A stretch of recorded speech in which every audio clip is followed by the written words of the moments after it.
فلا يتكلم أحد بموت رسول الله إلا ضربته.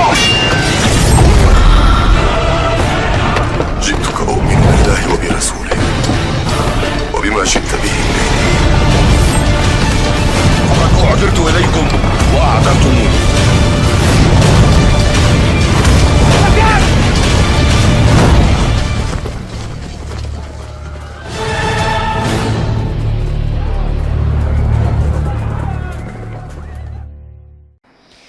Kita masih dalam pembahasan yang kedua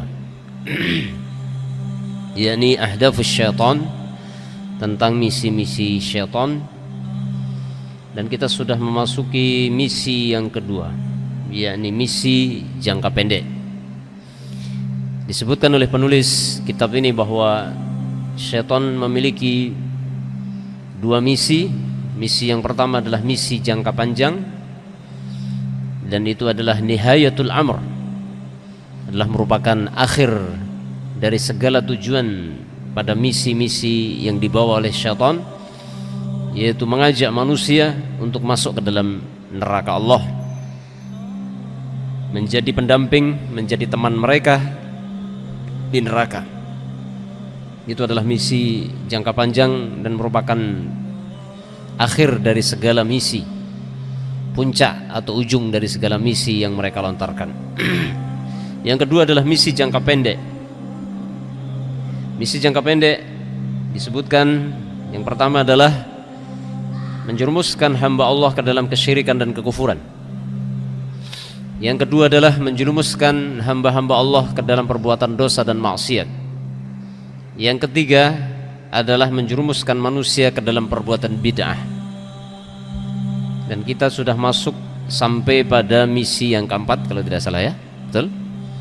Yaitu sadduhul ibadah an ta'atillah, menghalang-halangi manusia dari jalan ketaatan kepada Allah. Itulah misi yang keempat, dan kita masih dalam pembicaraan misi yang keempat. Jadi misi yang keempat adalah syaitan akan berusaha sekuat tenaga, semaksimal mungkin dengan segala cara, dari berbagai jalan ditempuh semua oleh syaitan, dengan segala metode akan ditempuh untuk menghalang-halangi manusia dari ketaatan kepada Allah. Jadi bagaimana caranya manusia tidak taat kepada Allah? Semua jalan-jalan ketaatan diduduki oleh mereka dan dikuasai oleh mereka. Tidak ada seorang hamba pun yang berusaha melewati jalan ketaatan, melainkan di atas jalan tersebut ada mereka yang berusaha menghalang-halangi. Ya, seperti dalam hadis yang sudah kita bacakan, bagaimana syaitan dikatakan oleh Rasulullah sallallahu alaihi wasallam, inna syaitana qa'ada li ibni adam bi atrukihi faqa'ada lahu bi tariqil islam faqala tuslim wa tadharu dinak wa dina abaik wa aba'a abaik fa'asahu fa'aslam. Sesungguhnya syaitan, kata Nabi, akan menduduki jalan-jalan anak Adam. Yang dimaksud adalah jalan ketaatan. Jadi semua jalan ketaatan ada syaitan yang duduk di jalan itu. Untuk apa? Untuk menghalang-halangi. Maka syaitan akan menduduki jalan menuju Islam, menghalang-halangi orang-orang kafir yang akan masuk Islam. Ya, diganggu, diberikan was-was agar tidak masuk Islam. Kamu akan masuk Islam? Kamu akan meninggalkan agamamu dan agama nenek moyangmu?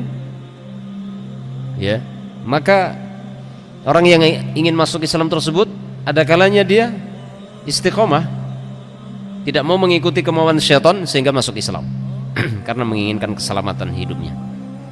Akan tetapi tentunya juga banyak yang berguguran, seperti yang terjadi di zaman Rasulullah SAW. Banyak kisah yang tragis, ya kan? Banyak kisah yang menyedihkan. Sebagian pemuda Quraisy, bahkan sebagian pemuka Quraisy, ada yang mau masuk Islam, akan tetapi dihalang-halangi oleh syaitan.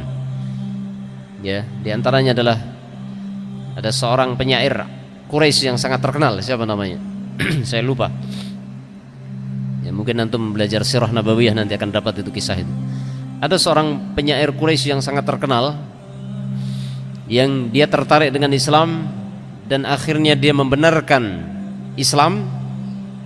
Akan tetapi ketika dia mau masuk Islam, dihalang-halangi oleh syaitan-syaitan, baik itu syaitan dari kalangan manusia ataupun syaitan dari kalangan jin. Ya, hampir masuk Islam tapi nggak jadi. Subhanallah, padahal dia sudah membenarkan. Ya, seorang penyair, siapa namanya, yang sangat terkenal, yang dia mendengarkan ayat-ayat Al-Quran dari Abu Bakar awalnya. Dia takjub dengan ayat Al-Quran itu. Dia seorang penyair yang sangat faham terhadap bahasa Arab, yang sangat memahami seluk-beluk bahasa Arab. Ya, kalau sekarang ya sastrawan Arab kalau sekarang. Kalau dulu di zaman Rasulullah namanya bukan sastrawan Arab, akan tetapi syu'ara gitu ya. Ahli syair, yang mereka sangat pakar dalam bidang membuat syair gitu. Dan hampir setiap kabilah Quraisy itu memiliki seorang syair di zaman Rasulullah, yang mereka berbangga dengan syair-syair. Ya, itu susunan kalimat yang sangat bagus, sangat indah, yang bisa menjadi motivasi yang akan selalu mengobarkan semangat dikala orang-orang Arab lemah. Ketika dibacakan syair-syair, mereka menjadi tergugah semangatnya. Di antaranya adalah syair-syair perang dan lain sebagainya. Sehingga mereka para syu'ara di waktu zaman itu benar-benar sangat pakar di dalam bahasa Arab. Seorang penyair Arab yang sangat terkenal yang namanya saya lupa, nanti mungkin antum bisa lihat dalam Sirah Nabawiyah, yang dia penasaran dengan Al-Quran yang dibicarakan oleh orang-orang Arab gitu kan. Maka dia penasaran, sebagai seorang yang sangat memahami bahasa Arab, dia terdorong untuk pengen mendengarkan langsung Al-Quran dibacakan dari kaum muslimin. Maka dia datang kepada Abu Quhafah atau Abu Bakar As-Siddiq radhiyallahu ta'ala anhu. Dia dengarkan dari Abu Bakar tentang ayat-ayat Al-Quran. Maka dia pun mengakui kehebatan, kebagusan dan kesempurnaan yang ada di dalam Al-Quran. Dia semakin penasaran, yang kemudian dia pun ingin mendengar langsung dari sang pembawanya, yang dia adalah seorang yang buta huruf. Siapa? Muhammad sallallahu alaihi wasallam. Maka dia datang kepada Nabi sallallahu alaihi wasallam, kemudian mendengarkan langsung ayat Al-Quran dibacakan Rasulullah. Ketika dia mendengarkan ayat-ayat Al-Quran dibacakan Rasulullah, maka dia bersumpah, wallahi ini bukan ucapan manusia, wallahi ini bukan ucapan tukang sihir seperti yang dikatakan orang-orang, wallahi belum pernah saya dengarkan kalimat yang seperti ini indahnya. Padahal dia seorang syair kan? Seorang syair. Sementara Al-Quran yang begitu indahnya, kalimat-kalimatnya dibawakan oleh orang yang buta huruf. Ya, kita tahu orang yang buta huruf, ya kan? Nggak bisa membaca, nggak bisa menulis. Rasulullah SAW tidak bisa membaca, tidak bisa menulis. Bagaimana suruh membuat kalimat-kalimat yang begitu indah? Nggak bisa. Ya. Maka orang tersebut pun akhirnya membenarkan. Dalam hatinya dia membenarkan agama yang dibawa Rasulullah SAW. Ya. Sehingga dalam kehidupan sehari-hari sudah mulai terpengaruh dengan apa yang dia yakini. Sehingga orang-orang Quraisy pun curiga dan khawatir kalau orang ini akan masuk Islam, karena dia seorang pemuka Quraisy. Kalau dia masuk Islam bahaya, nanti orang-orang akan ikut masuk Islam gitu ya. Akhirnya bagaimana? Akhirnya berbagai gerakan penggembosan, ya kan, dilakukan oleh orang-orang Quraisy, berbagai cara menghalang-halangi bagaimana agar dia jangan sampai masuk Islam. Segala gembosan tidak mempan. Yang pada akhirnya gembosan yang berhasil dilontarkan adalah gembosannya Abu Jahal, yang dia pandai bersandiwara. Dia datang ke rumahnya dengan memasang mimik muka yang sedih gitu kan. Dia ketuk pintu rumahnya, kemudian dibuka pintu rumah, kemudian si penyair tersebut bertanya kepada Abu Jahal, yang waktu itu dijuluki Abul Hakam, ya, karena itu adalah keponakannya kalau tidak salah ya. Apa gerangan yang menyebabkan paman datang kemari? Sepertinya paman sedang bersedih, kalau tidak salah begitu. Maka Abul Hakam mengatakan, bagaimana saya tidak bersedih? Dia sudah siapkan segala ucapan-ucapan yang kira-kira akan membuat terpancing emosi si pemuda penyair tadi. Bagaimana saya tidak bersedih? Saya mendengar bahwa engkau sering mendatangi Muhammad. Tersebar berita di kalangan Quraisy bahwasanya kamu sering mendatangi Muhammad untuk mengambil makanannya, untuk mendapatkan sisa-sisa makanannya. Ya. Maka langsung terpancinglah emosi sang pemuda tersebut. Dia marah. Ya, di saat kemarahan tersebut maka dimanfaatkan oleh Abul Hakam untuk menggiring dia agar dia mencela Nabi Muhammad SAW. Dan pada akhirnya pun Abul Hakam mengatakan, si pemuda tadi mengatakan, penyair tadi mengatakan kepada Abul Hakam, terus bagaimana caranya untuk membantah semua itu? Itu tidak benar. Tidak benar kalau aku datang kepada Muhammad untuk mengambil sisa makanannya. Itu fitnah. Tapi bagaimana lagi, sudah tersebar di tengah-tengah Quraisy bahwasanya engkau datang ke Muhammad untuk mengambil sisa makannya, ingin mendapatkan makanan dari Muhammad.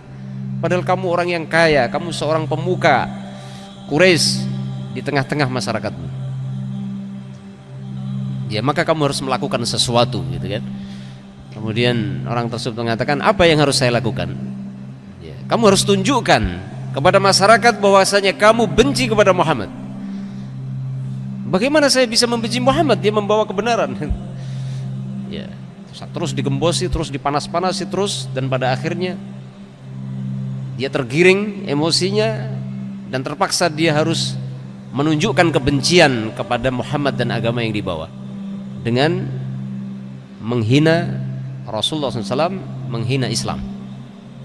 Dan orang itu akhirnya meninggal dalam kondisi kafir, dalam kondisi dia menghina Rasulullah SAW sementara hatinya beriman. Ya. Persis seperti yang Allah katakan tentang Fir'aun dan pengikutnya, wajahadu biha wastaiqanatha anfusuhum dzulman wa 'uluwa. Fir'aun dan pengikutnya itu mengingkari sesuatu yang sebenarnya dia yakini kebenarannya dalam hatinya. Kenapa dilakukan itu? Zulman wa 'uluwa, karena kezaliman dan karena kesombongan. Sombong. Ya, orang Quraisy itu kan orang-orang suku yang terkemuka, suku yang paling dimuliakan di Jaziratul Arab adalah Quraisy. Dari zaman ke zaman diakui, ya kan? Sehingga mereka nggak mau direndahkan, tidak mau direndahkan. Sehingga itu pintu untuk syaitan masuk di situ, ya, untuk membangkitkan asobiyah kaumiyah yang akhirnya tumbuhlah al-kibr, ujub dengan kesukuannya, kemudian muncullah kesombongan. Dan benar apa yang Rasulullah katakan, al-kibru batarul haq wa ghamtun nas. Kesombongan itu adalah menolak kebenaran dan merendahkan orang lain. Nasallahu alaihi wal afiyah. Itu dia. Jadi banyak kisah-kisah yang seperti itu. Ya, banyak sekali kisah-kisah seperti itu di zaman Rasulullah SAW, para pemuka Quraisy, ya, yang sebenarnya dia mengetahui kebenaran agama yang dibawa Rasulullah SAW, akan tetapi dikarenakan kesombongan, dan kesombongan itu dimanfaatkan oleh syaitan untuk menghalang-halangi mereka. Oleh karena itu, ya ikhwah, sifatul kibr, sifat sombong adalah sifat yang sangat berbahaya. Rasulullah mengatakan al-kibru batarul haq. Kesombongan itu menolak kebenaran. Jadi selagi dalam hati seseorang ada kibr, kebenaran sulit untuk bisa masuk ke dalam hati. Oleh karena itu Rasulullah SAW banyak-banyak mengingatkan kepada kita agar kita berusaha mengikis habis sifat sombong dalam hati kita. Lihat iblis. Iblis tingkat keimanannya sudah begitu sempurna asalnya. Tingkat keyakinannya terhadap Allah sudah sampai hakul yakin, ya kan? Tingkat keimanannya sudah sampai taraf hakul yakin. Sebagaimana para ulama mengatakan yakin itu ada 3. Ilmul yakin, ainul yakin, hakul yakin. Ya kan? Iblis yang mana? bukan hanya ilmu yakin, tapi hakul yakin. Bisa bedakan? Ilmu yakin, ainul yakin, hakul yakin. Syekh Utsaimin mencontohkan orang bawa madu. Ini anggaplah ini madu ya. Ini bukan madu, ini air ini. Anggap saja ini madu. Ya. Antum percaya enggak kalau ada orang mengatakan saya punya madu? Madu betulan, antum jangan kemana-mana. Madu yang minum. Ya. Kalau yang menginformasikan kepada antum itu seorang pedagang madu, dan orang sudah tahu semua kalau dia itu pedagang madu, dia mengatakan saya di rumah punya madu, antum yakin nggak? Yakin. Namanya apa itu? Ilmul yakin. Paham ya? Itu ilmul yakin. Dan kita di dunia ini kita hanya dituntut ilmul yakin saja. Antum yakin nggak tentang azab kubur? Yakin. Yakin yang mana? Ilmul yakin. Kenapa kita yakin ada azab kubur? Karena kita dengan ilmu dari Al-Quran, dari sunnah-sunnah Nabi, dari asarnya para salaf, akhirnya kita tahu bahwasanya nanti ada azab kubur. Yakin ada azab kubur. Ya. Allah yang menginformasikan dalam Al-Quran. Itu namanya ilmul yakin. Pedagang madu mengatakan saya di rumah punya madu. Semua orang tahu dia pedagang madu, maka semua orang yakin dia punya madu. Ya. Lebih tinggi lagi adalah ainul yakin. Si pedagang madu bawa madunya. Nih, saya punya madu. Ini madu, lihat nih, madu. Ya kan? Yakin nggak? Yakin. Apa? Ainul yakin. Yakin yang disebabkan karena melihat. Ya kan? Kalau tadi yakin yang disebabkan karena pengetahuan, sekarang melihat langsung nih madu. Ya. Kemudian yang lebih tinggi lagi hakul yakin. Nggak percaya ente ini madu? Ya, buka, minum. Nggak percaya. Minum. Oh iya, bener dia punya madu gitu. Namanya apa? Hakul yakin. Keimanannya iblis, kata para ulama, itu sampai taraf hakul yakin. Kenapa? Karena iblis tinggal di surga, biasa berkomunikasi langsung dengan Allah, ya kan? Merasakan langsung nikmat surga. Akan tetapi kita lihat apa yang terjadi pada iblis. Gara-gara sifat al-ujub, sifatul kibr yang ada dalam hati si iblis, yang itu membuahkan al-hasad kepada Adam alaihissalam, dan akhirnya ketika diperintahkan sujud kepada Adam, yang perintah siapa? Allah yang perintah, yang menciptakan dirinya, yang memasukkan dia ke dalam surga, yang ngasih dia kenikmatan di surga. Dia berani tantang itu. Kenapa? Itu penyebabnya kesombongan. Demikianlah Fir'aun, ya kan? Dan pengikut-pengikutnya yang Allah katakan wajahadu biha. Ya. Jadi Fir'aun dan pengikutnya itu mengingkari Taurat yang dibawa oleh Nabi Musa. Wastayqanatha anfusuhum, sementara hati mereka sebenarnya yakin bahwa Taurat itu benar. Kenapa mereka mengingkari? Zulman wa 'uluwa, karena kezaliman dan karena kesombongannya. Jadi sombong itu berbahaya sekali. Subhanallah. Nah, karena itu asabiyah qaumiyah ini termasuk banyak orang yang enggan meninggalkan tradisi nenek moyang yang berbau-bau kesyirikan, bahkan jelas kesyirikan. Kenapa? Karena kebanyakan asabiyah qaumiyah fanatik kepada suku, yang itu membawa kepada kiber, kepada kesombongan, sehingga menolak segala kebenaran yang datang kepadanya. Nasallallahu alaihi wasallam. Itu adalah pintu syaitan ya. Itu salah satu pintu syaitan untuk menghalang-halangi seseorang dari ketaatan kepada Allah Subhanahu wa ta'ala. Kemudian sampai mana kita? Menghalang-halangi orang yang hijrah. Mau hijrah dihalang-halangi. Hijrah ada dua makna. Hijrah maknawi, ada hijrah hissi. Ada hijrah secara maknawi, ada hijrah secara materi. Hijrah secara materi adalah meninggalkan negeri kafir, berpindah ke negeri Islam. Hijrah secara maknawi, meninggalkan kemaksiatan, berpindah kepada ketaatan. Itu di sana ada jalannya. Di jalan itu ada syaitan. Syaitan itu akan menghalang-halangi orang yang akan berhijrah. Ya kan? Ada seorang pemabok. Dia sebenarnya pengen tobat dari maboknya. Dia berjalan menuju ketaatan, tapi di tengah jalan dicegat sama syaitan. Syaitan mengatakan, nanti aja tobatnya. Kamu kan masih muda, fisikmu masih kuat. Nanti kalau kamu sudah tua, berhentilah kamu mabok. Sekarang nggak apa-apa, mumpung masih muda, puas-puaskan mabuknya. Itu kata setan gitu. Ya. Ada yang anak muda mau mondok di pesantren atau sudah di pesantren bahkan, ya kan? Sudah di pesantren. Kalau baru jalan mau ke pesantren dihalang-halangi di jalan, entah itu ketemu siapa di jalan, balik lagi pulang. Ini yang sudah di pesantren jangan dikira antum di Jamilur Rahman nggak ada setan.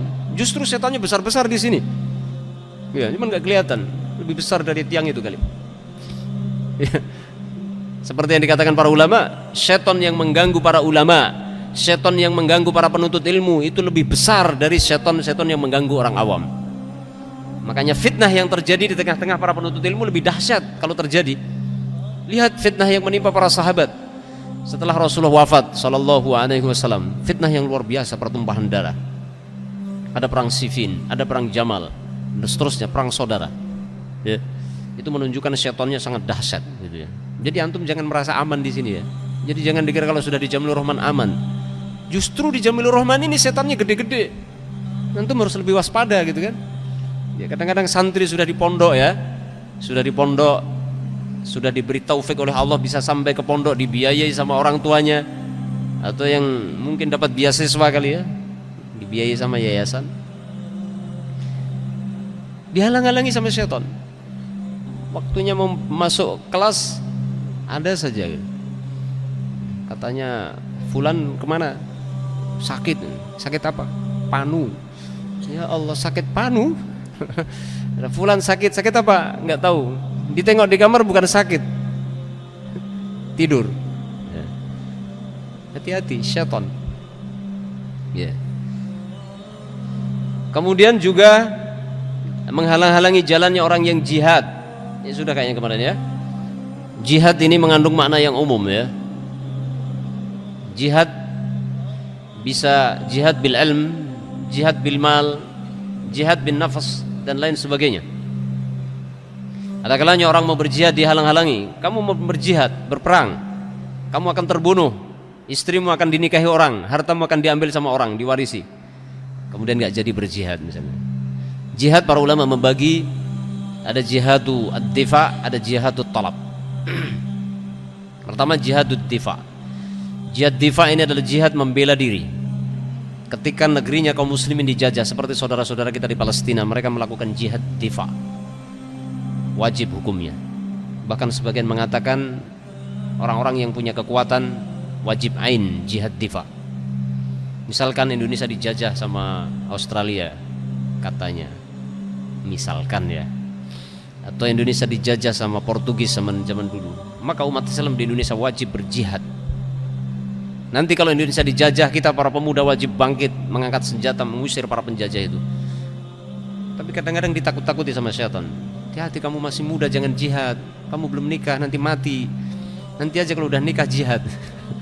Dihalang-halangi, padahal jihadnya jihad wajib ain. Ya kan? Jihad difa, ketika musuh di hadapan kita, maka wajib ain, tidak boleh lari. Ya. Yang kedua adalah jihad tolab. Jihad tolab adalah kaum muslimin menyerang negerinya orang-orang kafir. Yaitu yang terjadi di zaman Rasulullah adalah ekspansi Islam kepada negeri kafir, itu negeri kafir yang memusuhi kaum muslimin. Ini perlu dicatat, ya kan? Karena banyak orang-orang yang memutar fakta sejarah, katanya Islam itu disebarkan dengan perang, dengan penjajahan. Islam nggak pernah menjajah. Bisa dilihat dalam sejarah Islam nggak pernah melakukan penjajahan. Tapi kaum muslimin di mana-mana dijajah, ya kan? Adapun ekspansi yang dilakukan kaum muslimin, pasukan kaum muslimin kepada negeri-negeri kafir, lihat dulu negeri kafir yang mana. Negeri kafir tersebut adalah kafir harbi. Ya. Kafir harbi yang mereka sudah merencanakan ingin menyerang negerinya kaum muslimin. Maka kaum muslimin dibolehkan melakukan jihadut talab, menyerang mereka sebelum mereka yang menyerang. Gitu. Jadi itu harus difahami. Makanya perlu belajar fiqhul jihad. Ada sebuah buku yang bagus yang ditulis oleh Profesor Dr. siapa? As-Suhaimi, belakangnya As-Suhaimi lengkapnya. Siapa namanya? Ada buku yang berjudul Al-Fiqhu fil Jihad. Ya, itu penting untuk dipelajari, khususnya para pemuda harus tahu jihad itu apa, gitu kan? Jihad ada berapa? Ya. Dan hati-hati, ketika kita mau berjihad, maka syaitan akan menghalang-halangi kita seperti menakut-nakuti, kamu akan berperang, kamu akan terbunuh, istrimu akan dinikahi orang, hartamu akan dibagi. Ya. Padahal kalau sudah mati, ya dia nggak urusan dengan yang di dunia kan gitu. Tapi ditakut-takuti sama setan. Ya. Kemudian lanjut. Kayaknya ini ya sekarang ya. Faman fa'ala dzalik, maka barang siapa yang melakukan itu, maksudnya dia melakukan kebaikan yang akan dilakukan dan tidak menghiraukan gangguan syaitan, kana haqqan 'alallahi ayudkhilahul jannah, maka hak yang akan ditunaikan oleh Allah untuk memasukkan dia ke dalam surga. Orang yang sukses menjalankan ketaatan kepada Allah walaupun dihalang-halangi oleh syaitan, maka dia berhak dimasukkan ke dalam surga Allah. Wa man kutila, dan barang siapa yang terbunuh di medan perang, kana haqqan 'alallahi ayudkhilahul jannah, maka merupakan hak atas Allah untuk memasukkan dia ke dalam surga. Wa in gharaqa, walaupun dia tenggelam, mungkin naik kapal belum lagi perang, baru perjalanan mau perang udah kapalnya tenggelam atau kapalnya dibom, mati tenggelam di laut. Kana haqqan 'alallah ayudkhilahul jannah, maka menjadi hak atas Allah untuk memasukkan dia ke dalam surga. Aw qissatuhu dabatuhu, aw waqassathu dabatuhu, atau dia dibuat terjatuh oleh kendaraannya. Dia naik kuda baru mau pergi ke medan perang, kudanya kejengklok. Kejengklok itu apa? Pleset gitu kan. Pleset, kena batu kepleset. Ya, kudanya sih nggak apa-apa, tapi yang naik kepalanya bentur batu juga, meninggal dunia di perjalanan. Maka ini fisabilillah. Ya, walaupun dia terjatuh dari kendaraannya, kana haqqan 'alallahi ayudkhilahul jannah, maka menjadi hak atas Allah untuk memasukkan dia ke dalam surga. Itu buahnya. Jadi sukses di dalam menghadapi berbagai rintangan gangguan dari syaitan di perjalanan kita menuju ketaatan, maka jaminannya hanya satu, yaitu surga. Akan tetapi barang siapa yang mengikuti kemauan syaitan, dihalang-halangi oleh syaitan, berhenti, pulang nggak jadi. Ya, ada yang jadi santri belajar baru setahun. Ya, baru setahun, syaitan bising-bisikin, nanti aja nyantrinya, nanti aja. Sekarang kerja dulu, kumpulin uang banyak-banyak. Kalau uangnya sudah banyak, baru kamu ke pondok. Tabungannya kalau sudah banyak, kan enak, kamu tinggal belajar enak di pondok. Sekarang kerja dulu, kumpulin uang yang banyak. Itu bisikannya syaitan gitu. Jadi di jalan perjalanan kita menuntut ilmu ini juga banyak setannya gitu. Ya, setannya berbagai warna, berbagai model yang akan menggelincirkan kita, akan menyimpangkan kita dari jalan menuntut ilmu ini. Ya, antum harus waspada itu. Kan dibisik-bisikin dengan berbagai bisikan. Padahal sudah 1 tahun, mestinya tinggal meneruskan. Ada yang 1 tahun ngeluh nggak punya duit, kan? Kalau hanya santri dari dulu kan nggak punya duit, ya kan? Mau beli apa-apa nggak punya duit, ya sabar, antum harus sabar dengan kemiskinan. Ya, dulu kalau kita melihat bagaimana kisahnya para salafus soleh, ada di antara mereka sampai contohnya Imam Bukhari rahimahullah, ya kan? Imam Bukhari pernah suatu saat beliau kehabisan bekal di perjalanan mengumpulkan hadis. Pada akhirnya pakaian beliau dijual, ya kan? Bajunya dijual untuk melanjutkan perjalanan. Itu kisahnya Imam Bukhari kan, subhanallah. Jadi beliau kehabisan bekal, sementara dia harus melanjutkan perjalanan mengumpulkan hadis. Maka terpaksa dijual sebagian pakaiannya, bajunya dijual, ya, untuk melanjutkan. Antum juga gitu, ya kan? Jadi misalkan antum bajunya berapa style, sehari ganti 2 kali, kebanyakan. Ya, dulu ada syekh dari Yaman yang heran dengan tolib dari Indonesia katanya. Katanya tolib Indonesia itu terlalu sering ganti baju katanya. Ya, tiap hari mandi 2 kali. Katanya orang Yaman tuh 3 hari sekali mandi katanya. Kan udaranya beda dengan Indonesia katanya. Coba tanya Syekh Labib gimana kisahnya orang Yaman. Saya cuma dengar cerita dari teman-teman yang di Yaman, katanya orang-orang Yaman heran dengan orang Indonesia. Ini mandi 2 kali, ganti baju bisa sehari 2 kali, minimalnya sekali. Orang Yaman 3 hari sekali. Jadi antum bajunya mungkin dikurangi, jangan banyak-banyak, memenuhi lemari juga itu. Jual sebagian buat beli kitab gitu kan. Bukan dibalik kitabnya dijual buat beli baju. Ini santri modern zaman sekarang, zaman now ini repot memang. Melihat ada baju bagus, wah ini kitabnya yang baru beli kemarin, udahlah ini kitabnya kayaknya belum dipelajari, jual lah dulu kitabnya. Ini keliru, kebalik ya ikhwah. Jangan itu syaitan itu. Wa misdaqu dzalika fi kitabillahi ma hakahu Allahu 'anis syaitan annahu qala li rabbil izzah. Dan hal itu dibenarkan di dalam kitabullah. Artinya tentang apa yang dilakukan syaitan yang disebutkan Rasulullah sallallahu alaihi wasallam akan menghalang-halangi jalan manusia. Itu dibenarkan di dalam kitabullah, ya. Ma hakahullah, yaitu apa yang telah diceritakan Allah tentang syaitan, annahu qala li rabbil izzah, bahwasanya syaitan berkata kepada Allah Rabbil Izzah. Ini lihat bagaimana tekadnya syaitan. Kalau antum baca ayat ini, kita tahu bahwasanya syaitan itu benar-benar bertekad bulat untuk menyesatkan anak Adam. Maka bagaimana anak Adam? Anak Adam tekadnya harus lebih kuat lagi untuk menghadapi dan melawan mereka. Ya. Kalau tidak maka pasti kalah. Qala fa bima aghwaytani la aqudanna lahum siratal mustaqim. Syaitan berkata, fa bima aghwaytani, maka dengan sebab engkau telah menyesatkan aku ya Allah, la aqudanna lahum siratal mustaqim. Sungguh benar-benar aku akan menduduki jalanmu yang lurus bagi mereka. Maksudnya jalannya akan diduduki mereka, dihalang-halangi. Ini. Jadi tidak ada jalan kebaikan melainkan di situ ada syaitan ini. Apapun. Kebaikan apa saja. Kebaikan apa saja pasti dihalang-halangi oleh syaitan. Ini jelas ayatnya.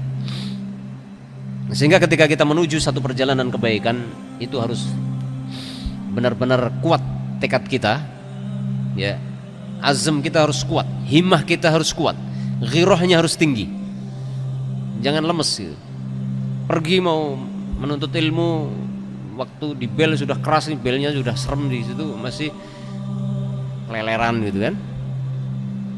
Ya enggak? Kadang-kadang ustadznya sudah menerangkan di papan tulis ngalor ngidul, masih ada yang mandi di situ.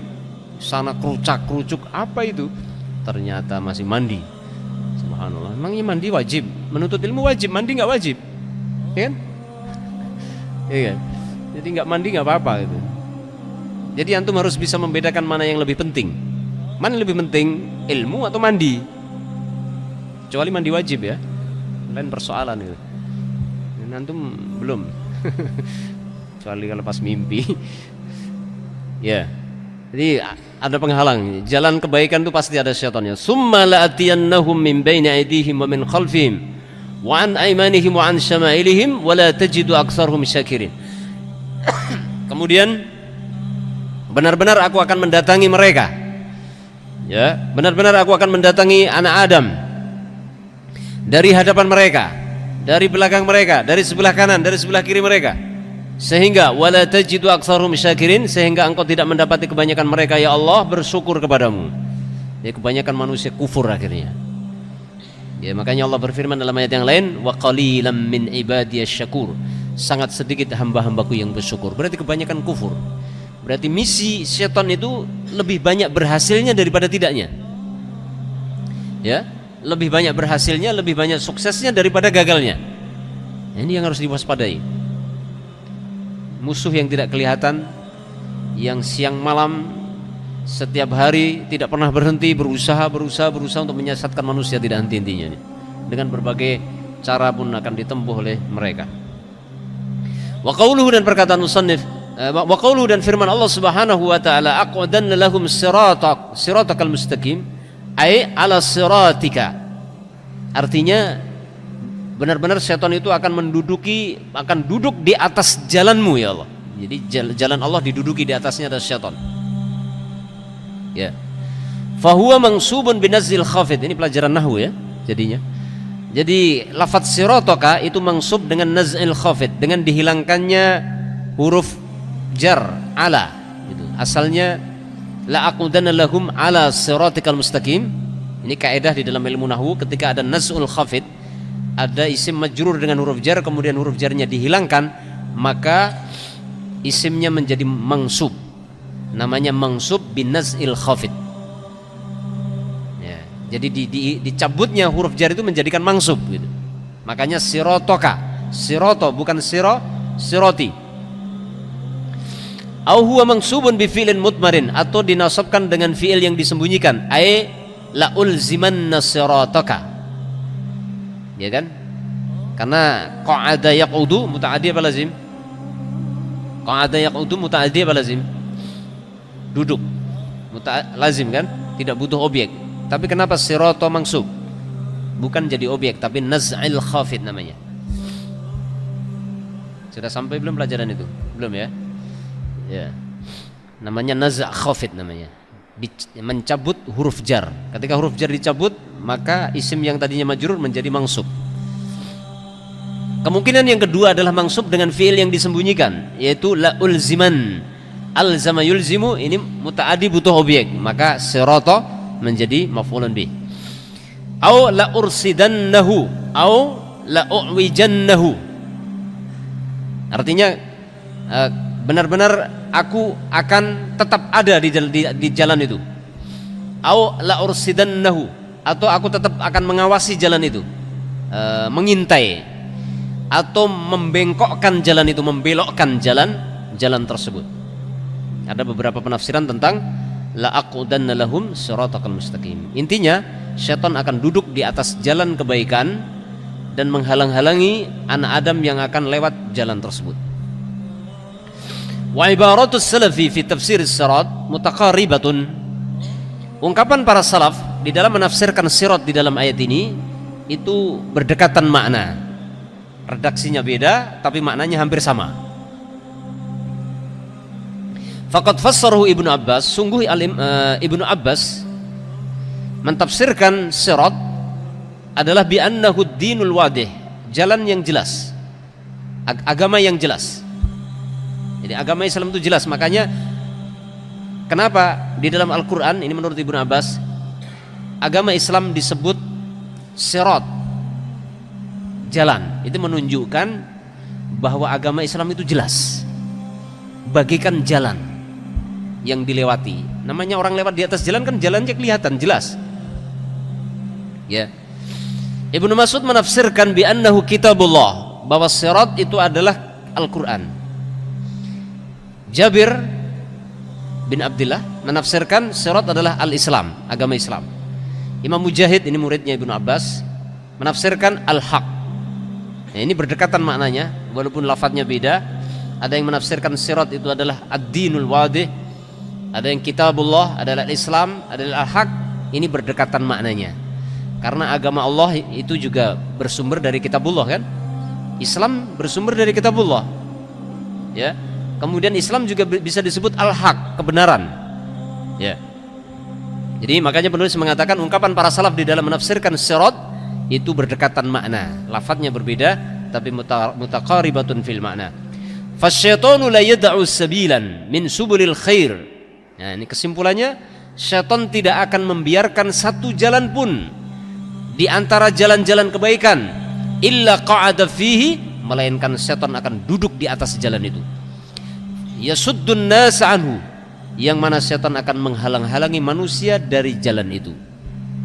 Ini mau menuju kepada kebaikan, ada syaitan, mampir dulu dong, belok dulu, gitu kan. Dan ini juga mirip dengan hadis Nabi ketika Nabi membuat ilustrasi jalan sirat, jalan agama itu digaris dengan garis yang lurus, ya kan? Ilustrasi yang beliau buat. Kemudian di kanan kiri ada jalan, seakan-akan beliau sedang menggambar gang. Dalam satu riwayat Rasulullah mengatakan, tidaklah di atas jalan kanan kiri ini melainkan ada syaitan. Yang syaitan akan menggelincirkan kalian dari jalan yang lurus. Dalam riwayat yang lain Rasulullah menyebutkan ada hijab. Rasulullah mengatakan jangan kamu buka hijab itu. Jadi di kanan kiri Jadi jalan yang lurus itu kanan kirinya ada gang. Yang di gang itu ada hijabnya. Rasulullah mengatakan dalam satu riwayat, jangan coba-coba membuka hijab itu. Buka aja nggak boleh. Jadi ketika antum menuju jalan kebaikan, jangan tengok kanan kiri. Antum sekarang sebagai penuntut ilmu, jangan noleh kanan kiri apalagi ke belakang. Yang antum lihat ilmu kan gitu.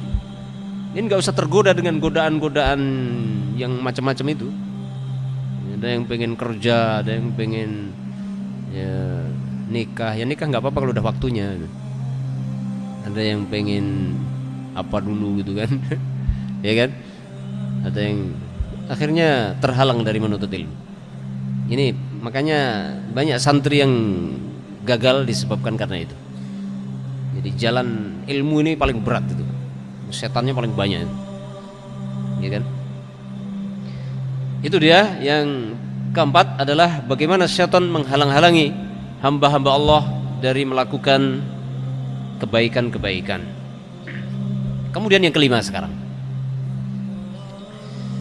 ifsadu ta'at, merusak ketaatan. Kalau tadi menghalangi jalan ketaatan sehingga nggak akan sampai kepada sebuah ketaatan karena jalannya tertutup gitu. Sekarang adalah ifsadu ta'at, merusak ketaatan. Apa maksudnya? Kata penulis, idza lam yastati' asy-syaitan an yasuddahu manit ta'at, jika setan tidak mampu untuk menghalang-halangi manusia dari ketaatan, ya, apa yang dilakukan? Fa innahu yajtahidu fi ifsadil ibadati wa ta'ah, maka syaitan akan berusaha keras untuk merusak ibadah dan ketaatan yang sedang dikerjakan. Ini hati-hati. Mungkin kita sukses berjalan menuju kepada ketaatan.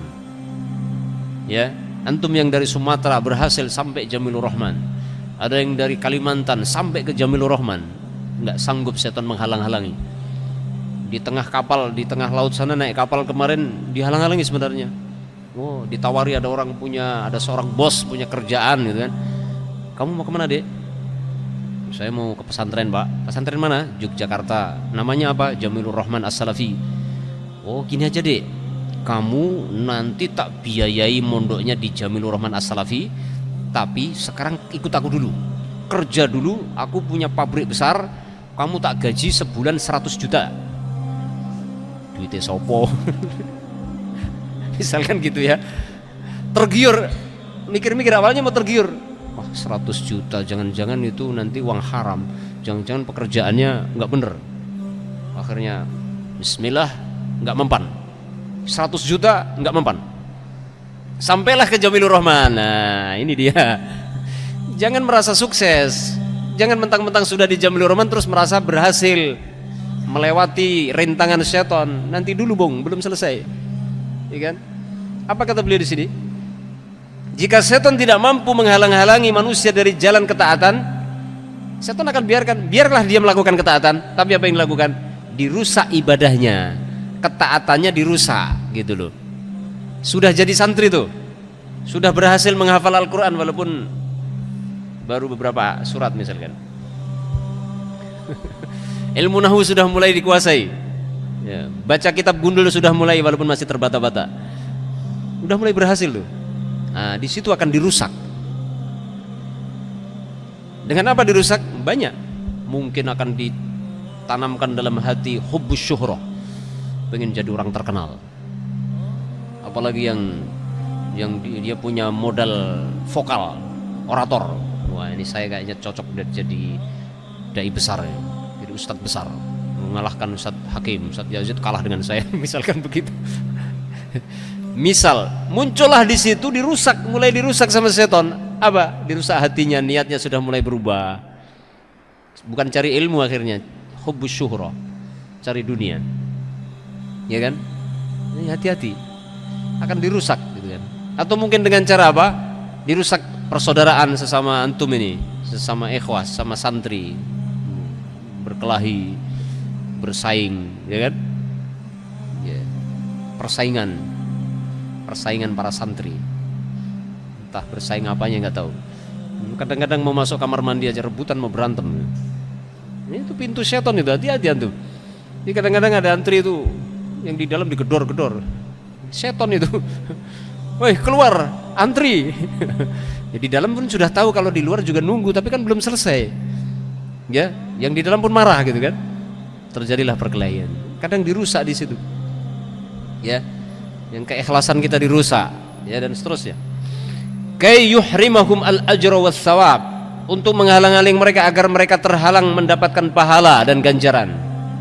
Ya, ibadahnya dilaksanakan, berhasil. Contohnya sholat jamaah di masjid sederhananya ya.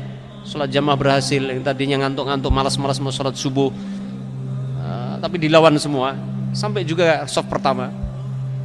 Tapi sampai saf pertama dirusak. Siapa yang rusak? Setan, hatinya dirusak. Keikhlasannya dibisik-bisikkan pujian-pujian manusia. Kamu duduk di saf pertama ini, jangan pernah ketinggalan di saf pertama belakang imam pas sholat subuh. Karena banyak bapak-bapak yang nyari menantu di saat sholat subuh. Di sini kan banyak warga nih. Nah, banyak yang nyari menantu. Siapa yang rajin sholat subuh misalkan, sudah mulai rusak hatinya. Muncullah riya, muncullah sum'ah, ujub dan lain sebagainya. Dirusak ibadahnya dengan berbagai cara. Wa min dzalika anna sahabiyya Utsman bin Abil As. Di antara contohnya adalah sahabat Utsman bin Abil As ata ilan Nabi, pernah datang kepada Nabi SAW. Faqal, lalu berkata kepada Nabi, inna syaitana qad hala baini wa baina salati. Ya, Utsman ibn Abil As mengadu kepada Nabi, sesungguhnya syaitan menghalang-halangi antara saya dan salat saya, wa qiraati dan bacaan saya, yalbisuha alayya. Setan menjadikan bacaan saya ini rancu gitu, salat saya menjadi rancu, salatnya menjadi rancu, tidak khusyuk gitu maksudnya. Jadi kadang-kadang begitu, kita berhasil sampai ke masjid mengerjakan salat, rakaat pertama masih khusyuk, rakaat kedua sudah mulai mikir apa itu kesana kemari. Sering kan terjadi begitu kan. Pas takbiratul ihram masih bisa menghayati takbirnya, bacaan iftitahnya masih bisa, Fatihahnya, suratnya, bahkan mungkin bisa menangis gitu. Begitu ruku hilang.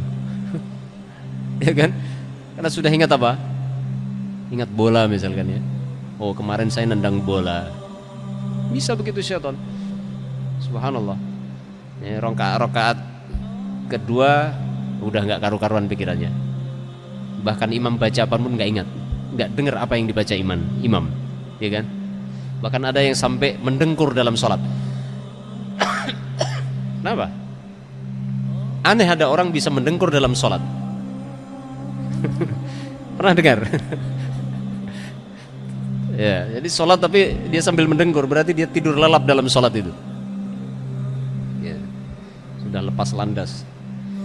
Faqala Rasulullah sallallahu alaihi wasallam, maka Rasulullah SAW bersabda menjawab apa yang dikatakan Utsman bin Abil As, dzalika syaitan, itu adalah syaitan.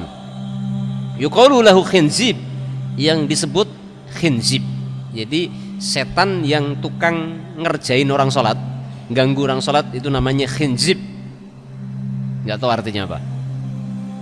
Maka fa idza ahsastahu fata'awwadz billahi minhu.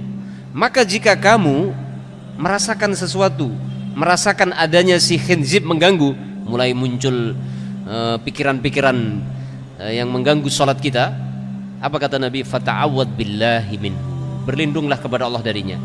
Watfal ala yasarika salasan, dan meludahlah ke sebelah kiri 3 kali. Meludah ke sebelah kiri 3 kali. Ada temannya di sebelah kiri. Gimana? Ya kalau sholat sendirian sebelah kiri, tapi kalau jamaah ada temannya samping, ya saku ini fungsinya saku di sebelah kiri. Kenapa saku tidak sebelah kanan? Saku sebelah kiri kan? Ini saku Islami ini. Tapi nggak boleh, kata Ustaz Hakim, nggak boleh menamai baju dengan nama-nama yang ya, baju sunnah, baju Islam, nggak usah namai. Pokoknya sakunya sebelah kiri lah, ini pas ini. Pas sholat subuh ragu-ragu nih, ada was-was, lu udah sebelah kiri. Allahu a'lam bishawab. Apa kata Nabi? Watfal ala yasarika salasan, dan meludahlah ke sebelah kiri 3 kali. Qal fa fa'altu dzalik, maka aku melakukan itu, kata Utsman bin Abil As. Saya kerjakan apa yang dipesankan Nabi, fa azhabahu Allahu anni, maka Allah menghilangkan was-was dari diriku. Ya. Fa idza dakhala al-'abdu salatahu ajlaba 'alaihi syaitan yuwaswisu lahu, maka jika seorang hamba itu masuk ke dalam salatnya, maka setan akan mendatangi dia untuk memberikan was-was kepadanya, wa yushghiluhu an ta'atillah, dan menyibukkan dia dari ketaatan kepada Allah. Menyibukkan dari ketaatan maksudnya melalaikan dia dari ketaatan kepada Allah. Jadi zahirnya badannya kelihatannya taat, tapi ternyata tidak gitu. Ini justru yang berbahaya. Jadi kelihatannya orangnya soleh tapi sebenarnya rusak. Kelihatannya orangnya sholat tapi sebenarnya dia sedang tidak sholat. Paham maksudnya? Jadi badannya di masjid sholat, mengerjakan gerakan-gerakan sholat, tapi hatinya bukan di situ. Hatinya ada di mall, ada di tempat futsal, ada yang di lapangan, ada yang tempat panahan gitu ya mungkin. Jadi Allahu Akbar bayangannya begini. Hati-hati. Misalkan itu ya. Wa yushaghiluhu an ta'atillah, dan menjadikan dia lalai dari ketaatan kepada Allah. Wa yudzakiruhu bi umurid dunya, dan selalu mengingatkan dirinya terhadap urusan-urusan dunia. Ini si syaitan yang bernama Khinzib tadi yang mengganggu. Dalam Sahih Bukhari, hadis dari Abu Hurairah radhiyallahu taala anhu, anna Rasulullah sallallahu alaihi wasallam qala, Rasulullah pernah bersabda, idza nudiya lis-shalah adbara asyaitanu wa lahu durat. Ketika salat dikumandangkan, maksudnya azan salat dikumandangkan, maka syaitan lari dalam keadaan dia buang angin bersuara keras. Durat itu kentut yang bersuara. Jadi ketika dikumandangkan suara azan, syaitan lari dari masjid sambil terkentut-kentut, kentutnya yang bunyi. Hatta la yasma'at ta'dzin, sehingga setan tidak mendengarkan azan. Jadi kentutnya dikeluarkan keras supaya dia tidak mendengar azan. Itu setan. Hati-hati antum kalau ada azan jangan. Fa idza qada nidaa aqbala, maka jika selesai azan, seruan panggilan azan selesai, aqbala, maka setan datang lagi. Hatta idza suwiba bis salati adbara, sehingga ketika dibacakan taswib itu bacaan as-salatu khairum minan naum pada adzan subuh, walaupun ada khilaf adzan subuh apa adzan sebelum subuh. Ya, kalau Syekh Shalih Utsaimin berpendapat berbeda dengan Syekh Albani. Kalau Syekh Albani mengatakan as-salatu khairum minan naum fi adzanil awal, bukan adzan subuh. Tapi kalau Syekh Utsaimin adzan subuh. Mereka berdalil dengan satu hadis yang sama, tapi wujuhul istidlal yang berbeda. Hadisnya cuma satu, dengan kalimat yaitu taswib itu dibaca pada azan pertama. Syekh Albani berdalil dengan zahir hadis tersebut, azan pertama ya sebelum azan subuh, azan untuk membangunkan salat malam seperti yang antum lakukan. Syekh Utsaimin berbeda, beliau mengatakan azan pertama yang dimaksud dalam hadis itu adalah azan subuh.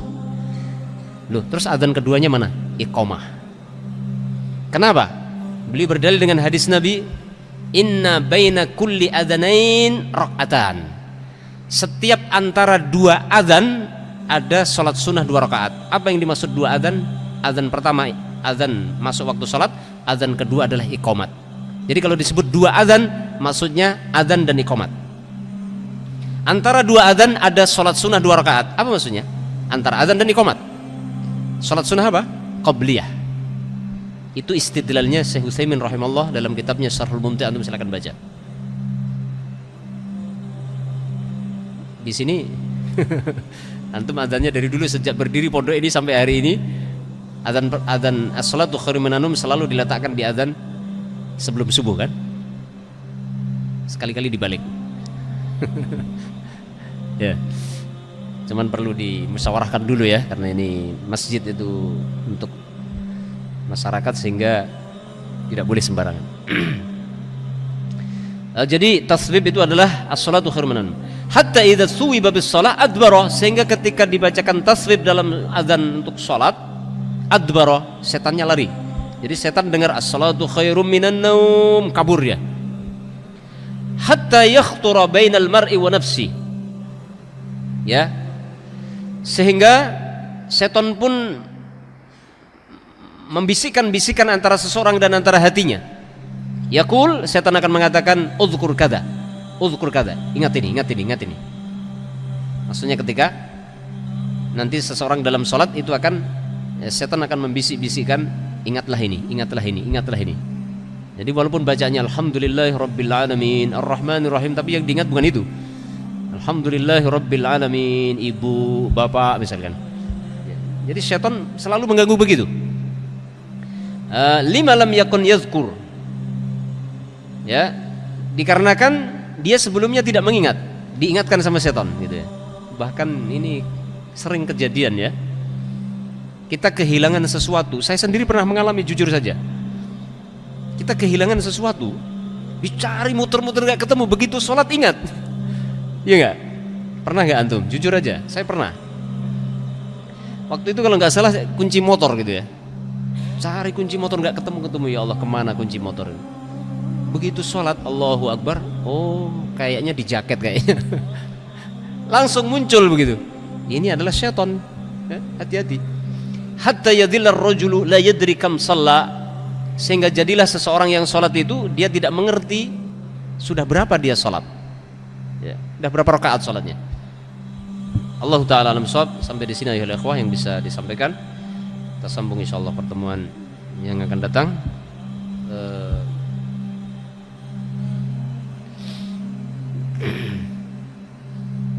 Bagaimana cara membedakan antara bisikan syaitan dan bukan di dalam melangkah hendak melaksanakan di antara dua ketaatan?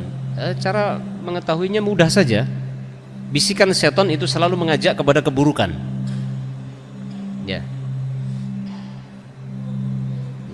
Bedakan antara kehendak hati dengan bisikan syaitan. Kalau bisikan syaitan pasti selalu mengajak kepada keburukan. Akan tetapi kehendak hati kita juga kadang didominasi oleh hawa nafsu.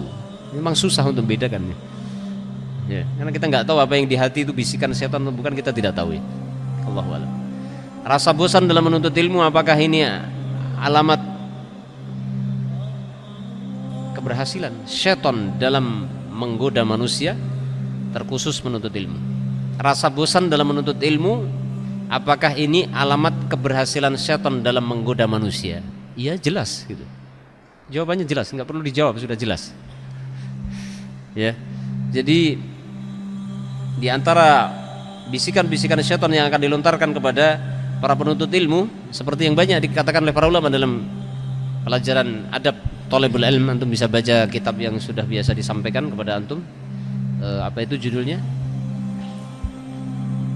Adab thalibul ilm. Di sana kalau tidak salah ada penjelasan sebagian ulama tentang bosan. Salah satu penyakit penuntut ilmu adalah bosan. Dan penuntut ilmu harus bisa melawan kebosanan dalam menuntut ilmu. Dan itu, rasa bosan itu asalnya adalah tabiat manusia, wajar gitu. Manusia memiliki sifat bosan, itu wajar. Akan tetapi kadang-kadang syaitan memanfaatkan sifat-sifat kita. Syaitan akan menyesatkan manusia melalui, kata Ibnu Qayyim ya, syaitan akan menyesatkan manusia melalui kecenderungannya. Ini yang perlu diwaspadai. Antum yang kecenderungannya hobi main bola, mania dengan bola, si bulat tidak berdosa ditendang ke sana kemari, itu di situ setan akan bermain. Makanya harus hati-hati, jangan berlebihan terhadap sesuatu yang kita sukai. Antum yang senang apa? Senang makan, suka makan, dan seterusnya. Setan akan menyesatkan melalui apa yang kita cenderungi. Orang yang mulai bosan menuntut ilmu, hati-hati, kebosanan ini memang dari diri kita sendiri mungkin asalnya, karena sifat kita adalah memiliki sifat bosan. Akan tetapi kadang-kadang setan memanfaatkan momen tersebut untuk menyesatkan kita. Apakah ketika sedang menuntut ilmu ada was-was pengen nikah? Apakah dari setan? Tergantung, relatif. kalau keinginan menikah itu adalah ibadah.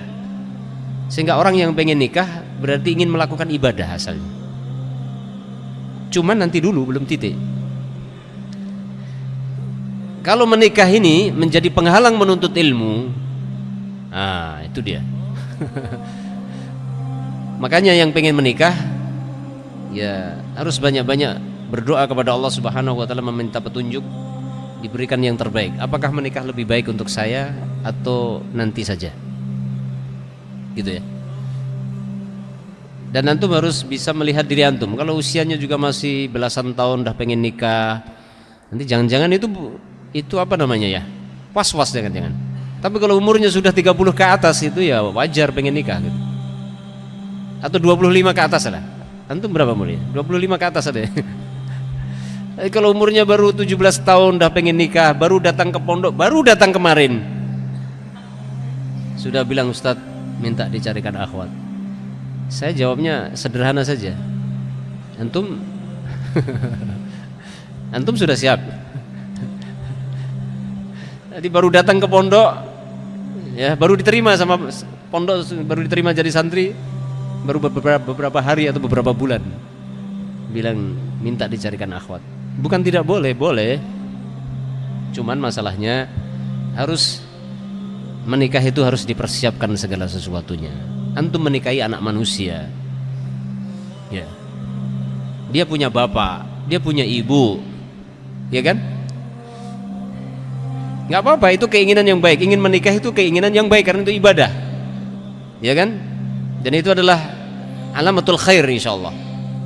Seorang laki-laki yang dengan jujur dia pengen nikah, itu adalah alamat kebaikan. Kenapa? Berarti dia ingin menjaga kehormatannya.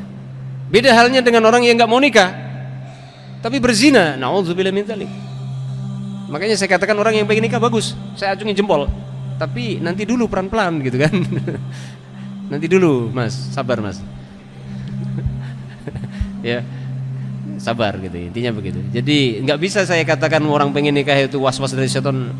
Kebaikan nikah, justru Rasulullah menyebutkan dalam hadis kan, man raghiba an sunnati falaysa minni. Rasulullah sebutkan nikah adalah minas sunnah. Bahkan sampai-sampai kalau antum baca dalam kitabun nikah, ya, bahwa an-nikah min sunnatil anbiya. Nikah itu adalah sunnahnya para nabi. Tidak ada nabi yang diutus oleh Allah yang tidak menikah, ya kan? Mulai nabi yang pertama, Nabi Adam, sekaligus manusia pertama, dinikahkan sama Allah, sama Hawa kan, sampai Allah ciptakan pasangan, ya. Seperti yang dikisahkan dalam Al-Bidayah wa Nihayah, Allah tahu bahwasanya Adam ini kesepian.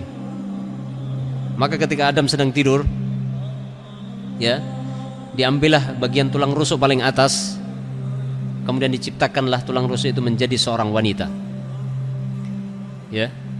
Kemudian ketika Adam bangun dari tidur, dia melihat di sampingnya ada seorang wanita. Apa kata Adam? Dia bertanya kepada wanita itu, man anti? Kamu siapa? Maka wanita itu menjawab, imro'ah, saya seorang wanita. Terus Adam bertanya, lima khuliqti, kenapa kamu dicipta oleh Allah, untuk apa?